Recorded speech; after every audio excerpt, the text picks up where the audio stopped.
It is fight week. Marvin Vettori takes on Kevin Holland this weekend in the main event of UFC on ABC2, otherwise known as UFC Vegas 23. I should have memorized that so I didn't have to keep looking down and reading the Wikipedia page while I'm doing this intro. But my name is Rahul J Chan. This is the Battle Camp. Thank you very much for joining me. Look, I don't ordinarily make videos about these kind of events because I'll be honest with you, man. There's nothing really that sticks out on the kind of, in terms of the matchups on the card, that grabs your attention and makes you want to kind of sit there and really kind of ponder on what might happen during this fight, and get all excited and kind of makes me personally want to sit here and record a video about it. However, the reason why I am making this video is there's a couple of things on this event, exterior to the main event itself, that I'm quite looking forward to.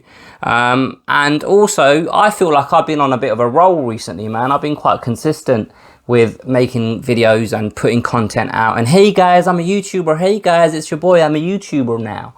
And I'm quite, I'm kind of got myself in a good routine. And over the last few days, there's not really been much to talk about. So I've been sat there ready to record, but nothing really grabs my attention enough to make me say, you know what, I'm going to sit in front of my TV, which is behind me, and get my microphone out and start recording. So I thought, there's a few things that kind of interest me a little bit with this event.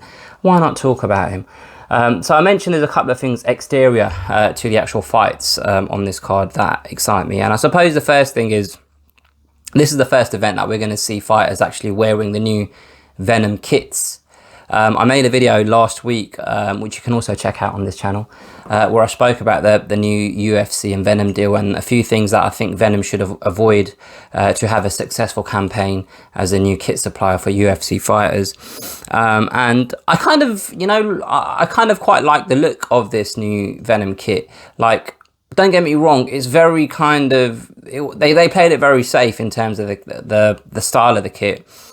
And they kind of have to be conservative. They can't be so outlandish and adventurous with the designs, because they have to have a kit that 500 different fighters, or whatever it is, however many fighters there are on the roster, have to wear. So it can't be something that is so, that speaks to the personality of a small fraction of the kind of fighting roster. They have to just be middle of the road, kind of conservative, kind of bland, really. But the design itself, I think it looks quite smart. Kevin Holland, who I'm going to talk about later, did say that he was a bit, he felt like there should be more color choices. Maybe that's going to come at some point in the future, although it makes you wonder. This was announced 9 months ago or something, the new kind of partnership between Venom and the UFC. So they've had 9 months to come up with ideas, and if they've only come up with 2 colors, it kind of makes you think, what you've been doing for 9 months. Do you know what I mean? But I don't know the effort or the requirements that go into creating a whole new kind of line of apparel for the UFC. So maybe it's perfectly reasonable to just have the 2 colors at this very moment in time. Aside from all of that, the pricing on this kit, man, I had a look online, and some of the pricing, it's ridiculous. Like, I keep comparing things to football because that's the only kind of sport apparel that I've ever purchased. And like, this Venom kit, this Venom stuff is more expensive than, the Adidas Arsenal stuff that I buy or have bought for me, because my birthday is around the time of when these Arsenal kits are released in the summer. So every year I get the same birthday present, effectively, from my brother and sister. So I haven't bought an Arsenal shirt since, for the last 10-15 years. They've always bought it for me.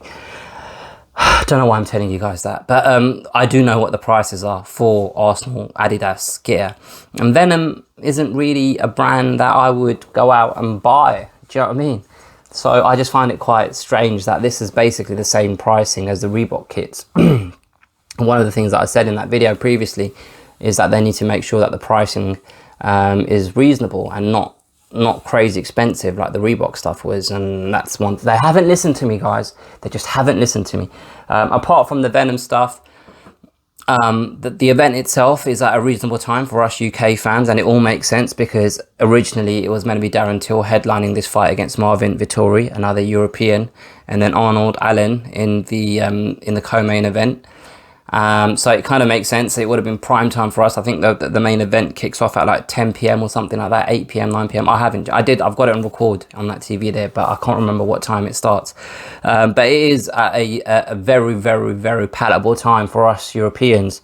So that's a good thing. Although at the same time, Conor Benn will be fighting in a boxing match, and I'm probably watching that over this UFC event. But I'll have two different combat sporting events to watch on Saturday night, and I'll be in bed by 12, 1 o'clock. You can't say further than that. Do you know what I mean? So those are the things that I'm kind of, excited about when it comes to this event. The fight itself, right? I made a video, again, a couple of weeks ago. You can check it out on the channel. It's called The Problem with Kevin Holland Talking His Way to Defeat, right? And it's only got 62 views, and it deserves a lot more. So hurry up and go there and watch it. I'll link it to the end of this video.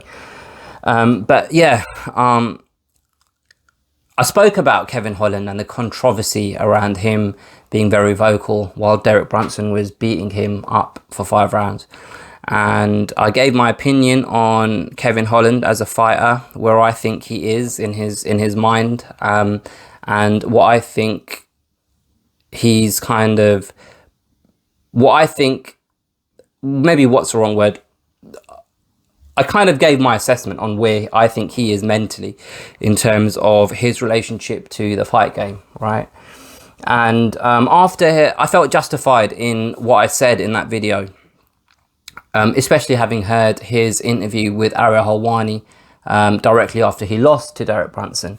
And he spoke about potentially seeking the assistance of a sports psychologist, and it felt like he was being very reflective on how he had approached the game so far, and if he's serious about trying to be the best version of himself, there needs to be kind of wholesale changes in his approach to the game. And it felt like he had come to terms with that, and he was going to kind of start making the steps needed to affect those changes, right?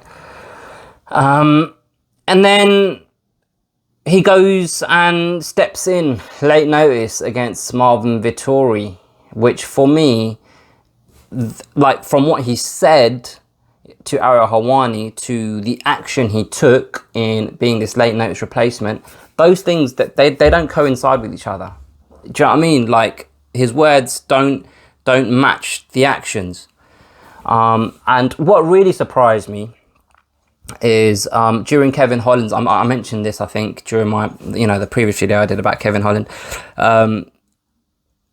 During his appearance on Joe Rogan, I was surprised by how lackadaisical he was about his career. And I felt like his coach, Travis Luter, was the guy that was very serious about Kevin Holland, and he had a plan in mind, and he really thought deeply about Kevin Holland's career and his skill set and what he needs to do to improve. And it felt like he was a motivator, he was the disciplinarian, he was the guy that kind of kept Kevin Holland on some sort of track, right? And during this week's pre-fight kind of press conference or kind of media day, whatever it is, Kevin Holland said that his coach is the one that approached him about being the replacement for Darren Till. And I don't know whether that is Travis Luter. Travis Luter is the one that kind of told Kevin Holland that this is a good idea. But that, again, from how he presented himself, Travis Luter I'm on about, on Joe Rogan, and the act of ringing Kevin Holland, if indeed it was Travis Luter that did that, again, those two things don't correlate with each other, because in my mind, it feels like this is the perfect time for them to reset, reevaluate, have a think about what changes need to be made to improve the shortfalls in Kevin Holland's skill set, if they are serious about Kevin Holland eventually being a champion. Having said all of that, I'm not naive or stupid to think or to realise that this is how Kevin Holland and Travis Luter earn a living. This is what they do. They fight and they coach. And an opportunity arose for them to get paid very soon after the last time they got paid. And they took that opportunity. Like, I can't sit here and judge them about taking a fight, because fighting is how they earn their money. This is how they make their living. right? And I don't know, man, because it's almost like a balancing act, right? Because you've got to focus on training to get better. You have to set your goals and objectives and work towards those goals and objectives. But at the same time, you've got to keep money in your bank so you can put food on the table. And all of those things need to be balanced. But if you focus too much on one area, does another area get severely impacted? Who knows? And I suppose in this situation, if Kevin Holland fights so soon after losing to Derek Brunson and then he loses to Marvin Vettori, what long-term impact does that have on his paydays, his title aspirations, his own confidence, his own motivation for the sport? Who knows, right? Having said all of that, I'm talking like I kind of already know Kevin Holland is going to lose, right? Because I'll give you my prediction afterwards. But what if what Kevin Holland is saying, which I don't necessarily believe, but what if they as a team genuinely do believe that it was just a bad night at the office? And what if they think that they need to just get back in there and right those wrongs, and Marvin Vettori is an opponent that they're very confident that they can beat? I'm not confident that he can beat Marvin Vettori, but maybe that's their thought process for this, and that's why they've jumped in and taken this fight. Marvin Vettori is a guy that's been on a roll recently.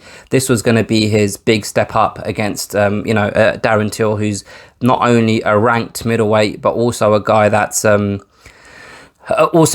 has kind of name value within that division and within the UFC. Full stop, right? So this was a big move for him, and obviously he fell out. His last win was against Jack Hermansson, who obviously is already a top 10 middleweight within the UFC. So his career is moving in the right direction. But this fight itself, Kevin Holland, is, in terms of progressing his own career up the rankings within the UFC, I kind of feel for him a little bit. It's a bit of a lose-lose situation because he's expected to beat Kevin Holland. So if he beats Kevin Holland, it's just like, well, okay, well, you're supposed to, in my opinion anyway. I haven't looked at the odds. And I kind of feel for him a little bit because Darren Till was a much kind of bigger opponent in terms of stature within the rankings, and just stature within kind of commercial kind of, what's the right word? Commercial power within the UFC, right? So he's fighting a guy that with a smaller name, smaller brand, and someone that he's kind of more expected to beat. But I suppose, like I was saying earlier, he's got to get paid, so he's got to fight, you know. It is what it is. I feel like just by listening to Kevin Holland and the stuff that he said since he lost in this pre-fight press conference, where he kind of felt more, he felt that it was more important to give the UFC what they want as an organization, and he felt like that was what's best for his brand and his business. Rather than focusing on making improvements in terms of his own martial arts skill set. I don't know, man. I suppose when it comes to Kevin Holland and my opinion of Kevin Holland, it's like he had a certain kind of attitude, and he was vocal about his aspirations of being a champion one day for months and months and months, all throughout last year in every kind of interview that I saw of his. And then I saw him on Joe Rogan, and his attitude didn't really match that of someone that actually genuinely wanted to achieve those goals that he spoke about on a regular basis during interviews. And that was that's how I saw him and thought about him, and that kind of got reaffirmed during his performance against Derek Brunson. And since then, I don't feel like anything's really changed. And it's quite interesting, actually, because yesterday I was listening to Joe Rogan again because GSP was on there, and I love listening to GSP talk. And Joe Rogan said he noticed, like, this fight is where he notices a shift in a fighter from someone that thinks that they have the potential and the skills to one day be the best in the world, to when they realize, oh shit, I'm never going to be the best. I'm just a journeyman. And he says he can see that change in people. And I wonder whether this move in taking this fight at this time is that acceptance from Kevin Holland and his team that, yeah, you know, we're never going to be champs, so we might as well make hay while the sun's shining. Who knows? I feel like Marvin Vettori will just be too physically strong, and he'll just have too much in the tank. Personally, I feel like he'll just keep coming forward. He mixes up well. His striking obviously isn't as good as Kevin Holland's, but I think he can negate that. I think he'll just close the distance and close up, tie up, take Kevin Holland down. But I think he'll be more offensive than Derek Brunson was, which means that obviously there may be an opportunity for Kevin Holland, because we've seen him off his back. He's quite handy with his limbs. There may be opportunities for him to kind of put Marvin Vettori in a precarious position, but I can't really see it happening. And I feel like Marvin Vettori is going to win this fight. And I feel like also, because it's a late notice replacement, Kevin Holland's, you know, a late notice replacement, I feel like he'll have an out. Like, he has an reason to lose. Like, he has an built-in excuse. So if he does lose, it's not really that much skin off his nose sort of thing, because he was just doing the organisation a favour. Do you know what I mean? So, yeah. Apart from that, I mentioned earlier Arnold Allen against Sadiq Youssef. I'm looking forward to that fight. Nina Ansaroff, I haven't seen her fight in a while, innit? Dingy's misses. Nunes misses. Amanda Nunes. So last time Ansaroff fought was in 2019, because obviously they had a kid together and whatnot.